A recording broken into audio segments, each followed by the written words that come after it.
ચાલો વિદ્યાર્થી મિત્રો, આજે આપણે ચેપ્ટર 3.3 દ્વિચલ સુરેખ સમીકરણ યુગ્મ કે સર એમાં આપણે આદેશની રીત શીખવાની છે. એકદમ સહેલું બાળકો, ચાર રીતે ઉકેલ મળે.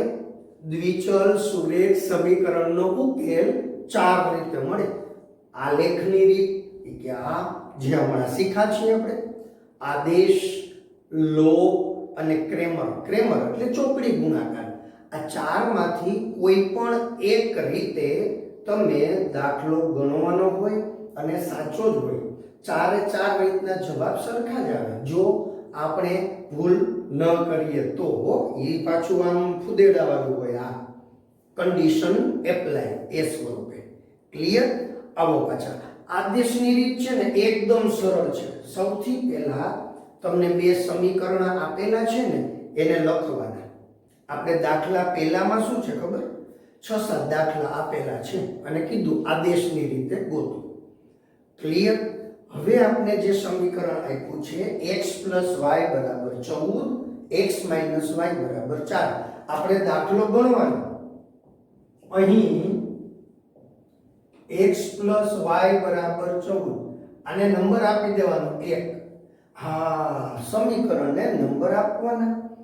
x - y = 4 એને નંબર આપ્યા 2. બસ આ પહેલી વાત આપણે કરવી જ પડે. સમીકરણ 1, સમીકરણ 2 આવડે છે મારા વાલાઓ, આવડે છે. હવે શું કરવાનું ખબર? કોઈ પણ એક સમીકરણને લેવાનું, ગમે તેને. મને કે સર પહેલું સમીકરણ લઈએ તો ચાલે, કાંઈથી બીજું સમીકરણ ચાલે.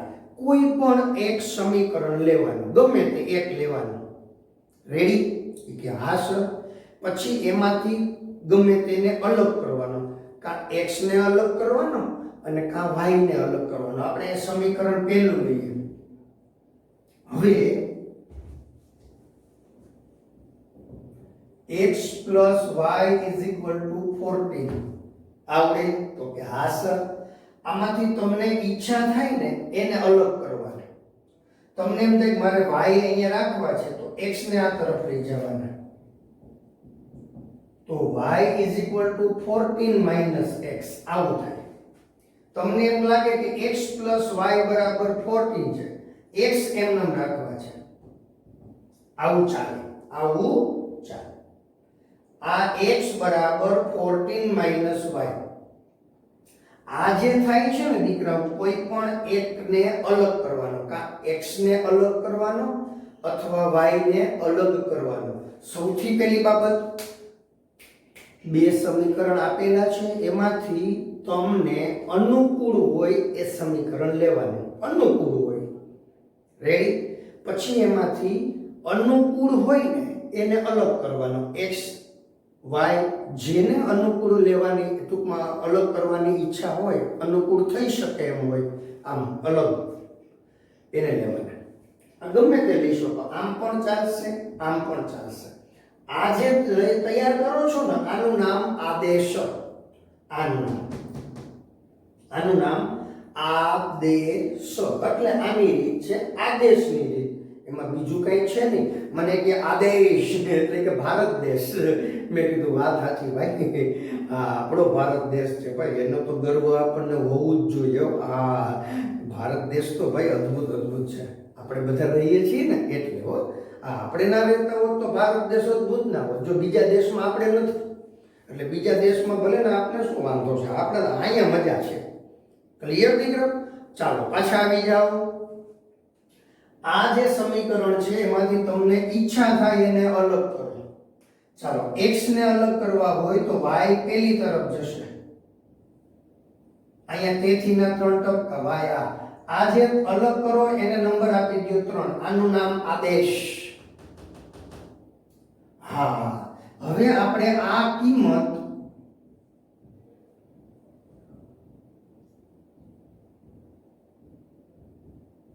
અહીંયા મારા વાલાઓ, આ મેં કયું સમીકરણ લીધું છે? તો કે પહેલું. તો પહેલા સમીકરણમાંથી આવી રીતે આદેશ લીધો. પહેલા સમીકરણમાંથી આદેશ લીધો છે. તો એને બીજા સમીકરણમાં મૂકવાનો, ટૂંકમાં જેમાંથી લીધો હોય ને બીજામાં મૂકી દેવાની કિંમત, એટલે કે સમીકરણ 3 ની કિંમત 2 માં લેતા. આ સમીકરણ કયું છે? આ છે ને પહેલું, એટલે આ કિંમત આમાં મૂકવાની, આ કિંમત આમાં મૂકવાની. ક્લિયર? સમીકરણ 3 ની કિંમત સમીકરણ 2 માં લેતા. બાળક, આને શું કહેવાય? આદેશ. વાત જ કરી, હમણાં સમજાયું. આને કહેવાય આદેશ. ઈ આદેશ તમે જે સમીકરણમાંથી તૈયાર કર્યો, કયા સમીકરણમાંથી તૈયાર કર્યો? તો કે 1 માંથી. તો તમારે એમાં ના મૂકવાના હોય, બીજામાં મૂકવાના, એટલે કે સમીકરણ 2 માં મૂકવાના હોય. હવે કદાચ અહીંયા તમે સમીકરણ 2 લખ્યું હોત આ, તો આવો જે આદેશ મળે એ આમાં મૂકવાનો પહેલા સમીકરણમાં, એવું હોય. હાલો એ પણ તમને ભેગા ભેગા અહીંયા સમજાવી દઉં, એટલે તમને છે ને એક ખ્યાલ આવે. અથવા બીજી રીત અહીંયા મેં કરી દીધી,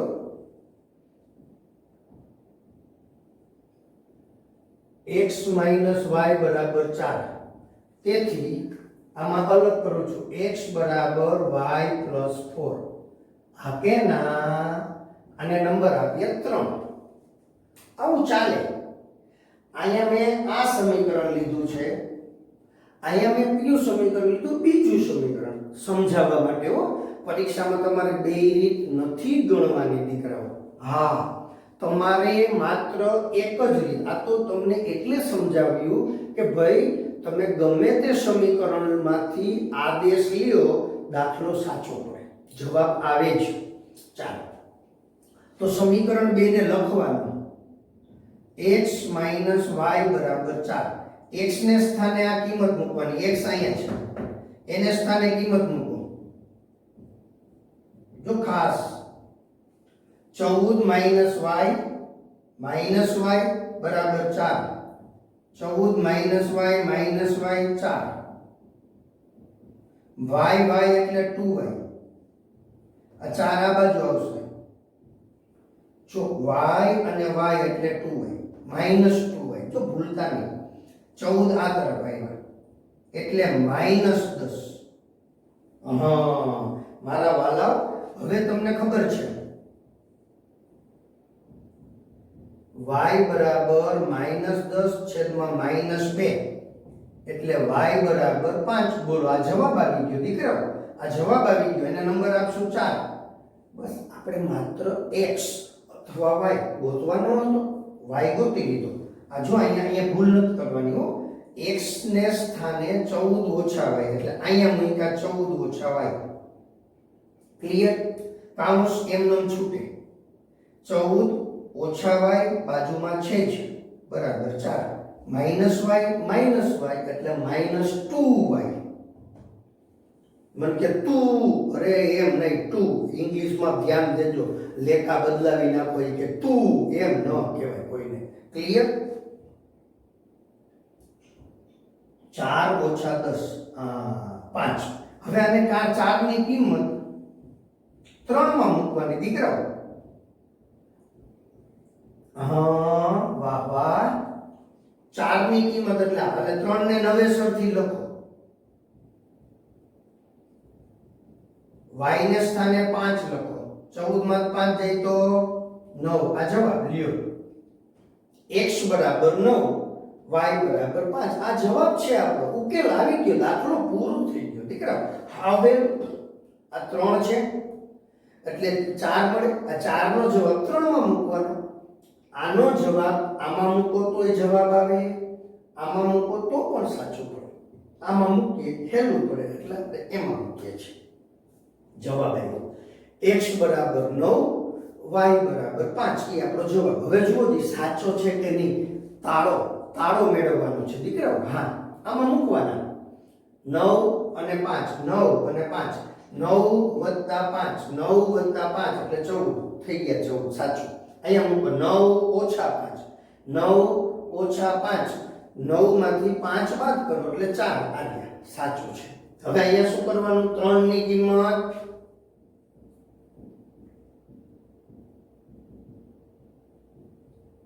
સમીકરણ 1 માં લેતા. જો હા, આ 3 ની કિંમત અહીંયા મેં કેમાં લીધી છે? 2. અહીંયા મેં શેમાં આ તો બીજું સમીકરણ હતું જો આ બીજું સમીકરણ છે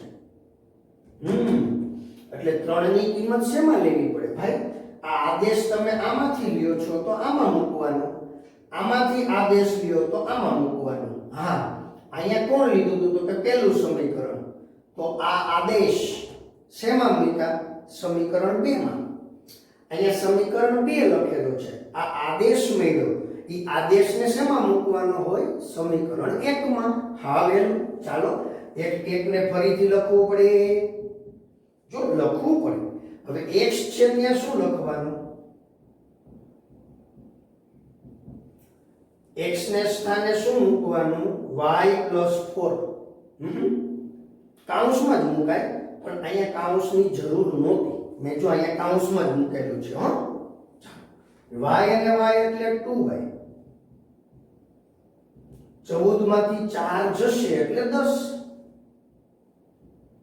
તેથી ના 3% ભૂલાઈ ગયો 10/2 એટલે 5 ચાલો આને નંબર આપી દો 4 જો અહીંયા પણ મળ્યું જો y = 5 મળે કે ના મળે મળે દીકરા ચાલો હવે આપણે શું કરશું સમીકરણ 4 ની કિંમત 3 માં લેતા બાળક આવી રીતે 3 લખે ને એનો મીનિંગ સમીકરણ 3 હાલો આ 3 આ છે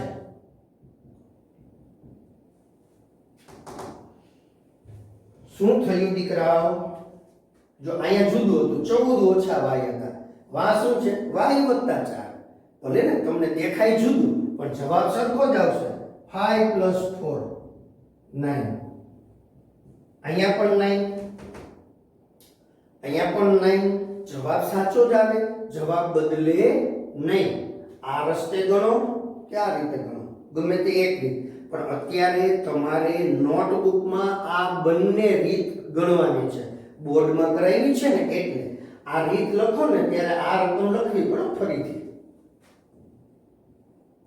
આ પેલા અહીંયા લખવી પડે ક્લિયર ચાલો હવે નીચે લખવાનો ઉકેલ ઉકેલ xy બરાબર આપણે x બરાબર કેટલા મળે 9 y બરાબર 5 આવું લખવું પડે 9 5 જો આમ ક્રમમાં લખજો આ જવાબ લખવો ફરજિયાત ક્લિયર ચાલો આનો સ્ક્રીનશોટ લઈ લો પછી દાખલો બીજો એકદમ સહેલો છે દીકરા હા ચિંતા નથી કરવાની હો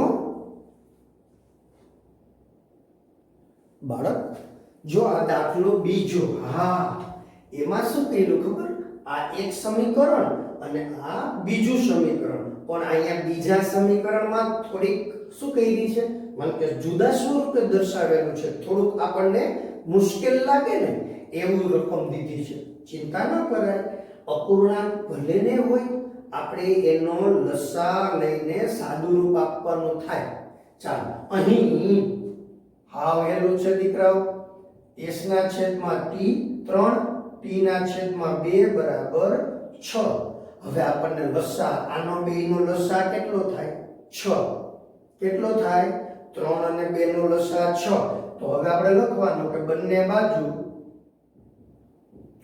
6 કૌંસમાં લસા વડે ગુણતા બાળક જો 6 વડે ગુણીએ ને એટલે આવું થયું આ તમારા માટે જ સમજાવું છું આ સ્ટેપ માત્ર તમારા માટે છે પરીક્ષામાં ન લખો તો ચાલે પણ તમને તો ખ્યાલ હોવો જોઈએ ને કે બંને બાજુ 6 તો 6 વડે અહીંયા ગુણવાના હોય અહીંયા ગુણવાના હોય અહીંયા ગુણવાના હોય તમે આવું પણ કરી શકો બે ટૂંકમાં એ 3 છે 6 જોઈ છે લસા 6 તો 2 વડે ગુણવાના એટલે 2 વડે અહીંયા ગુણવાના ટૂંકમાં ઘણા એવું બોલે કે 2 અહીંયા 3 અહીંયા અને આ 2 અહીંયા એવું બોલે ચાલે હાલો છેદ ઉડી જાય એટલે 2s જો s અને પાંચડો હરખો ના થઈ ગયો ધ્યાન દેજો s પાંચડો હોય ને એને કાયદેસર આમ લખજો અને s એટલે આમ લખજો જેથી કરીને અલગ ઓળખી શકો તમે નહીતર તમે 25 વાંચશો મને તમારા ઉપર ભરોસો પાકો જ હોય ક્લિયર પ્લસ 3t 36 આને નંબર આપી દેજો 1, ભલે ને ચાલે ચાલે ચાલે. આડાવડા નંબર આપો, ખોટું ન પડે. તથા s - t બરાબર 3 2 આપેલ છે ટૂંકમાં. આને નંબર આપ્યો 2. હવે આપણે આમાંથી કોઈ પણ એકને દૂર કરવાનો. s ને દૂર કરો, t આ તરફ આવે એટલે કે 3 + t. આનું નામ આદેશ, આનું નામ આદેશ.